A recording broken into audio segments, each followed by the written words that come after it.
ఇప్పటికైనా సరే జరుగుతున్న డ్యామేజ్లని కవర్ చేసుకుంటూ అటు కేసీఆర్ గారు కానీ కేటీఆర్ గారు కానీ హరీష్ రావు గారు కానీ ముఖ్యంగా కవిత గారి ఆగ్రహానికి మరి ఎంతైనా ఆడబిడ్డ ఇంటి ఆడపిల్ల మరి ఆవిడ ఆగ్రహానికి కారణం ఏంటో కూడా కనీసం తెలుసుకోకుండా తెలంగాణ సమాజంలో ఈరోజు బిడ్డను అలా వదిలేశారు. ఆవిడ కూడా ఒక ఆహార్యం మార్చి ఆవిడ కూడా వెళుతున్న దృశ్యాలు చూస్తూ ఉన్నారు.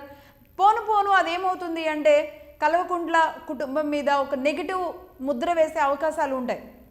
ముఖ్యంగా ఇక్కడ రమ్యారావు గారు స్వయంగా కేసీఆర్ గారి అన్న బిడ్డ, ఆయన ఇంట్లోనే పెరిగి ఆయన చేతుల మీదుగానే పెళ్లి చేసి ఆయనే చూసి అన్నీ చేసిన ఆ కుటుంబం నుంచి ఒక ఆడబిడ్డ బయటకు వచ్చి అనేక కష్టాలు పడి ఇప్పుడు కాంగ్రెస్ పార్టీలో ఆవిడ ఏదో ఒక పదవి కోసం ఎన్నో ప్రయత్నాలు ఎన్నో కష్టాలు పడుతూ ఉన్నారు ఆవిడ ఒకవైపు.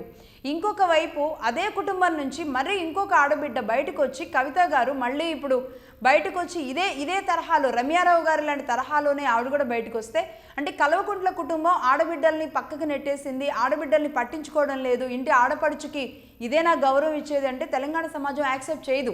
ఎందుకంటే ఇక్కడ బతుకమ్మ కానీ సమ్మక్క సారలమ్మ కానీ బోనాలు కానీ ప్రతిదీ గ్రామాన ఎల్లమ్మ అలాగే రేణుక ఎల్లమ్మ అనేక రకాలుగా మనం మైసమ్మ అన్నీ కూడా అన్ని రకాలుగా ఇక్కడ తెలంగాణలో వేళ్ళు ఉనికిపోయి ఉన్న గ్రామ దేవతల్ని పూజిస్తూ ఆచారాలను ఇంకా పాటిస్తూ ఉండే ఈ సమాజంలో ఇంటి ఆడపడుచు పట్ల ఎంతో గౌరవం ఎంతో ప్రేమ, ఏం చేసినా సరే క్షమించే గుణం ఉంటుంది.